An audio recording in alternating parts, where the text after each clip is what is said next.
All right, ladies and gentlemen, I've been looking at all of these reviews that are just pouring in. You guys have started to respond in your tons. My goodness. Well, anyway, so I've been looking at some of the reviews. I'm just going to give you some examples. If you look right in front of you, you see Jag Film Studio. This guy pretty much breaks down the movie. He even tells you what he thinks might be a follow-up. This guy really loves it. He says, like, look, you can watch this movie 20 times to really know every single detail in it. This guy really goes into it.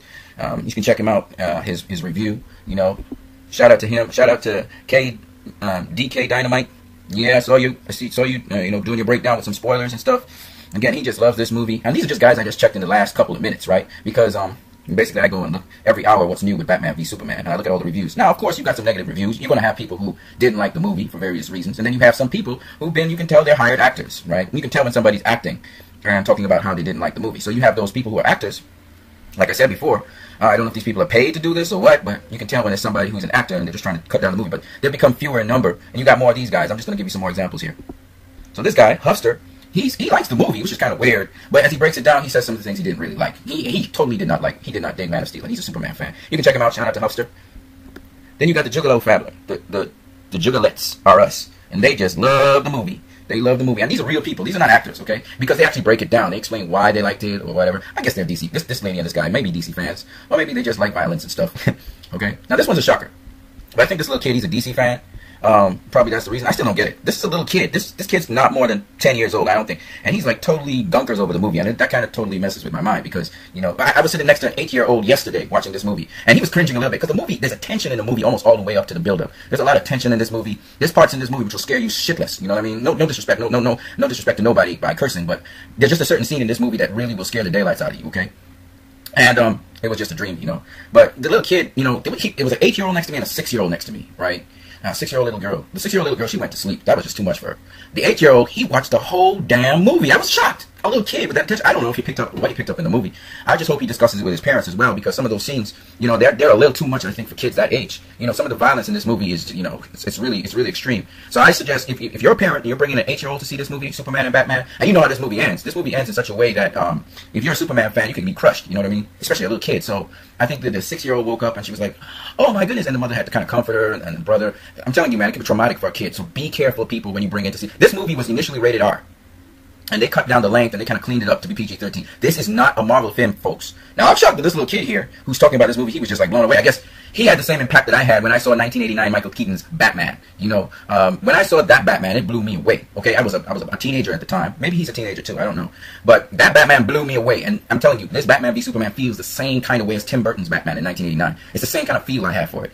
I feel like the essence of Batman has been captured on film. I feel like the essence of Superman has been captured on film in a way that has never been captured before. And this is a growing Superman. So for me, you know, because I've read the comics and I know what Superman's like, and know Superman's a lot stronger, a lot more violent than people who know about the Christopher Reeve Superman have any idea of how strong he is. The Wonder Woman in this movie, I mean, that's Wonder Woman, man. That's Wonder Woman. I don't know what else to say. But anyway, I don't want to go off on this movie. If you haven't seen the movie, ladies and gentlemen, you need to go see this movie. Like, you really do need to go. And the thing about this movie is it goes beyond just a superhero movie to cover aspects of our daily lives, like our attitude towards people or misconceptions of things, and why that's so, and how we allow people and the media and other things to sway us from being a certain way. I don't know how else to say it without spoiling the movie, but without being a certain way. So all I want to say is, this is just some of the people that I saw online. And in the last hour, I saw so many positive reviews. It's not funny, right? There's a lot of positive reviews. We got negative reviews too, don't get me wrong. People calling you garbage, very strong statements too. Some people, you know, I was talking to a film critic online, and he was saying how, you know, certain events in the movie were shoehorned into the movie. I'm not going to mention his name. I'm going to leave him alone.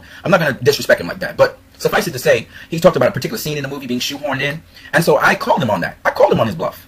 And I actually gave the definition of shoehorn, because it's to fit something into a place where it shouldn't fit. And I explained how that scene built the plot of the movie and helped one of the protagonists in the movie find herself more, you know. And he didn't really have an answer. So what he said was, "You're stupid, and all the people in the audience are stupid." That was his response. What I'm trying to tell you guys is, some of these film critics, they not only do not understand the movie, but they're so proud they can't understand when they're corrected. You know, I've heard many people talk about this movie had editing and pacing issues. I do agree that at a certain point in the movie, the speed of the movie just really goes faster. I agree with that. But editing? Not at all. They talk about certain scenes being slapped in. No scenes have been slapped in this movie.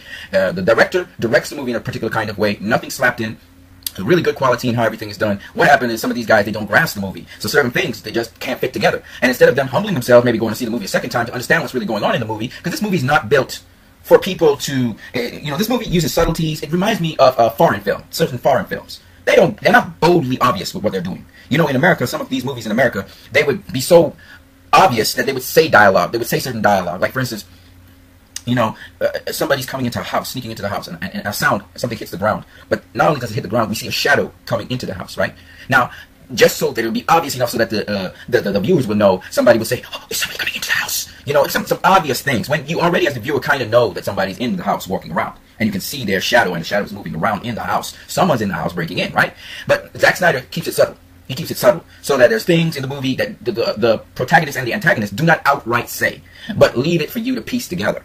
And I think I love that with Zack Snyder, because that's more for adults. This film wasn't really made for someone who wants to sit back, just relax, and let the film do all the talking. You have to be proactive in this film. It's almost like reading a comic book where it helps you to think. You have to think and process as you read a comic book. If you were reading a book or a novel, you had to imagine certain things, you had to fill in the blanks, you had to think, and you had to figure out what's going on. It's the same thing with this movie. It's almost like a graphic book coming to you. And Zack Snyder used this to appease mostly the comic book fans, but also, secondly, people who think. Because this covers some topics and issues that I said I would do in the spoiler review.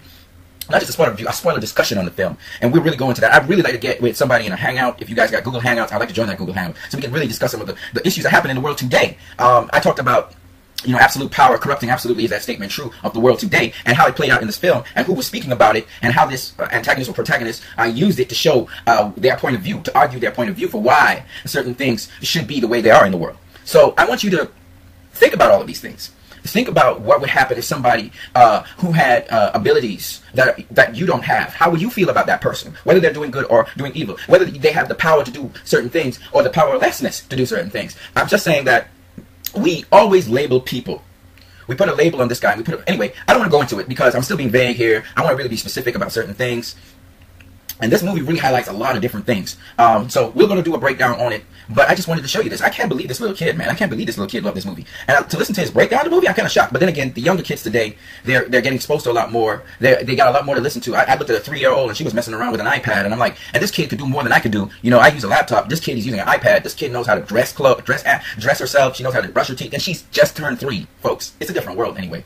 So on that note, if you guys haven't seen the movie, go see the movie. If you have seen the movie, do like these people, write your review, post it up on YouTube. I'm loving what I'm seeing in terms of responses on YouTube. But don't only do that. I want you to also post up a review and rate this movie on Rotten Tomatoes as well as IMDb. You guys need to go do that because there's so much of you. And it's ridiculous how there's so many of you out here that actually like this movie. Yes, you guys had your critiques. I saw them all, the flaws, what you thought. A lot of you guys didn't really appreciate Lex Luthor, but there was a sizable portion of you who did. Jesse Eisenberg as Lex Luthor. And there are a number of other things that we can discuss about this movie that you guys didn't like in a consensus way, that everybody agreed that Ben Affleck was a great Batman. Even the people who did not like this movie agreed that he was a great Batman. They agreed that the casting more or less was good. Gal Gadot was a great Wonder Woman for the time and space that she was allotted to do what she did.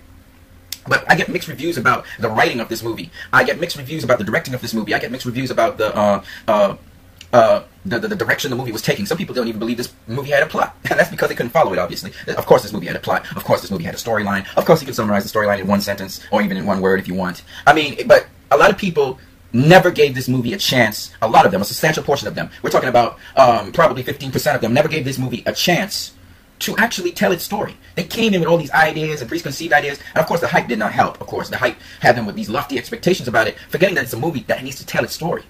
So they didn't give the movie the chance to do that. And I think the critics, based on all these Marvel films that came in over and over again, and some of them who have been paid off, like I said, to literally bash this movie, I believe that those things had them with a skewed view of how comic book movies are. Because when I was talking to the critic even, he was talking about, you don't just cram all these different things into one movie. You do like what Marvel is doing. And he kept on repeating over and over. He kept on talking about Marvel, Marvel, Marvel, Marvel. And I showed him, well, if that's true, then Guardians of the Galaxy shouldn't have done well. Because they introduced so many new characters in that universe. And hardly anybody knew about that universe, but it did well. So his point is invalid, and I'm showing him there are different ways to approach and do things. You can use one movie to jumpstart a whole universe, right? And this movie is doing really, really, really, really well, okay? It's doing really well. If you go and just go look at how movies do in their first week, second week, and third weeks. Just look at how movies progress. This movie is doing very, very well.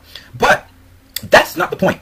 People are comparing even Zack Snyder to Michael Bay. You don't compare Zack Snyder to Michael Bay. Michael Bay directs films with stories that have no depth to them. When you look at what Zack Snyder has done with Sucker Punch, yes, Sucker Punch didn't do that great, but what he did with Sucker Punch, what he did with Man of Steel, what he did with Batman v Superman, what he did with Watchmen, you don't compare him to Michael Bay. Come on, folks. Michael Bay does a lot of action, yeah. Zack Snyder does content, okay? So please stop saying that, compare him to Michael Bay. But Zack Snyder, there's a reason why Zack Snyder's movies are sometimes it repulses people. It's because when he brings a graphic novel to the screen, he also brings the issues that the graphic novel is dealing with. And people have certain expectations that are outside of that. When it was Watchmen, people thought it was going to be a comedy. I don't know why.